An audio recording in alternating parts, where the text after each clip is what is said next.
Pokémon Legends Arceus was a massive success, and in this video, we're going to go over why I think this. First and foremost, the trailers for this game had the expectations going crazy. It had a lot to live up to being the first open world main series Pokemon game. With that being said, I think it delivered, so let's go over some of the expectations that people had.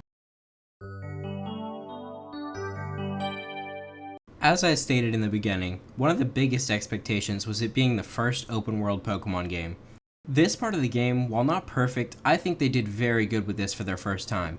I know the graphics aren't great, but the greenery and the scenery of all the biomes and places look great. I love that they have 5 drastically different places that you have to go through for the game. The Obsidian Fieldlands, while basic, I think it's very good for the game and it is a staple that they should have. There should be an area that just isn't so experimental or crazy. Also mentioning the Pokemon that spawn here are just so perfect for this area. It really just does feel super well crafted and thought out. Next, I think the Crimson Mirelands are a really beautiful, natural looking bog area. The orange leaves and the water everywhere really come together to make a perfect area for these grass and ground Pokemon. It also makes something disgusting for these bug and poison Pokemon to hang out in. I think this is a very underrated area and they did really good on it. Following that, we have the Cobalt Coastlands, which I feel like is very interesting with all the water and the volcano surrounded by it. The boss fight with Hisuian Arcanine on the volcano was one of my favorites, and it was really cool. I love having all of the Pokemon on the shore, while also having different Pokemon in the water where you can swim. There's also a ghost ship towards the top on the hand. I think all this diversity just makes a really neat area. Coronet Highlands are really interesting, where you go through all the Zelda-looking temples with Ingo. I think it builds the story a lot, especially with having the special place of Spear Pillar. I think it's the least interesting for itself, but the storyline makes up for that. Lastly, the Alabaster Icelands is just the perfect place to finish it off, having the place for all the ice Pokemon that don't really fit in anywhere else. It also has my favorite character in the game, Sabi. It has a beautiful white landscape with all the hills and the lake and all the cabins and camps everywhere. Unlocking Braviary and being able to fly around all these areas just help everything so much and makes it look so much better. The bird's eye view really helps you appreciate what the map is. All the references to Sinnoh with the places or the objects is just so amazing, and I think they did really well on the map. The next expectation that people had were the new catching mechanics. These mechanics being able to catch Pokemon in the overworld without having to battle them. I think it's a nice option for being able to complete the Pokédex or even catch Pokemon faster, but when I'm trying to catch in hordes, it gets a little bit annoying to use the sticky globs or the spoiled berries to help catch them. How they fix this issue is being able to go back to the old catching method by just battling them. This really helps being able to use either method to just fit your needs. Another thing that people had big expectations on were the new battle mechanics. For me, these took a little bit of getting used to, but I love them. The changes to status moves and things like strong style or agile style just make battling have a lot more thinking in it. It just gives you a lot more options and makes the casual battles more fun. Another very exciting thing was the starters returning. Rowlet, Cyndaquil, and Oshawott all made a return. They also got new final stage forms that I'll be addressing later. These starters are really beloved, with Cyndaquil even being my favorite Pokemon ever. So seeing them return with a twist was really nostalgic for people. Lastly, we had the expectation of seeing more of Sinnoh. With Legends Arceus, we got a ton of history and a bunch of callbacks, which makes you think, what could it be with other generations? I think what they did was flawless and gives you so much insight of what happened in Sinnoh. That's all for the expectations. Now we'll go into what I think that they did right with this game.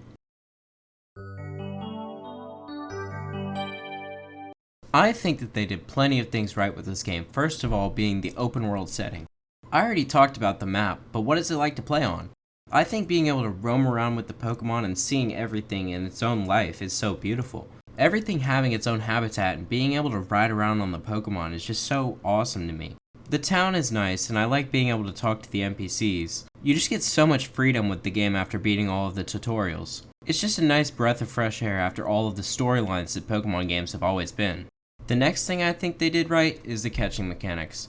It has some small issues, but I think that can be tweaked in a later Legends game. The catching mechanics just feel so real, and it makes the game feel fluid and nice. Being able to aim and throw your Pokeball yourself just feels so different to any other Pokemon game. It's a really nice change of pace from just battle, catch Pokemon. Another thing I think they did really well was the storyline. We all know that Pokemon game storylines have been not so good recently, but this just went into so much detail with the history of Sinnoh and was a really intriguing story that you could get lost in. I think it's by far the best story for a Pokemon game that's been on the Switch. The new forms and evolutions were so good for this game. We got a dark, mysterious Samurott, a wispy fire Typhlosion, and an ugly-ass Decidueye. We also got things like Kleavor or Ursaluna or Overqwil. Some of these new evolutions are just Pokemon that I feel like deserve more love. Like with Weirdeer or Basculegion, there was just nothing going on with Stantler or Basculin before they came. I just feel like it was a really good improvement for these Pokemon, and it was awesome to see. We also got Hisuian Goodra, which leads more into its slimy snail side. This has given us one of the most powerful types ever, being Dragon and Steel. Another thing we got was a super cool poison type Hisuian Sneasel, and whatever this thing is. One of my, and a lot of other people's favorite thing to do in this game is shiny hunting. Being able to see the shinies in the overworld and having the sparkle sound is just so enthusiastic. I really like how they made it hard, but not too hard with shiny hunting in this game. They also gave another level of rarity, being shiny alpha Pokemon. This is really the only cool thing to mention with alpha Pokemon because they're just big, so I'll fit it in here. Lastly, we've got character customization, which is perfect in this game. There are so many options for hairstyle, clothes, masks, everything you could ever imagine in this game. I also like how the customization looks good, but also fits the theme of an old-timey place. All of these things just come together to make such a good game. But not everything is perfect, and we have to mention some flaws, so that's what we're going to do now. Starting off with things I think that they can improve on is the Pokédex ranks. This made the game feel really gruesome and grindy to me, and taking away the freedom that I have in the open world aspects. I just feel that this takes too long to level up, and they could tweak how long it takes in the newer games. Next, I would like some more variety in the catching items. We have about 3 different balls now, and I just feel like there could be so much more on that. I also feel like there could be more miscellaneous items like the smoke bombs to help you catch Pokemon. This is a very small complaint, but I hope it's something we can see in the future. Another thing that they didn't do much of in this game were the online features. For online, we got the lackluster parcels from people's deathbed, and then some small options with trading. There's no online battling or other features for people to do. This really limits the replayability for people who don't do things like shiny hunting. Along with not having online battles, we don't get very many story battles. I'd like to see more meaningful battles, but there's like 7 battles in the game that you need to do. Overall, I think this was an amazing game, and they should do more Legends games in the future for old generations. This just opens up a door for such an amazing game series for them to come in and make.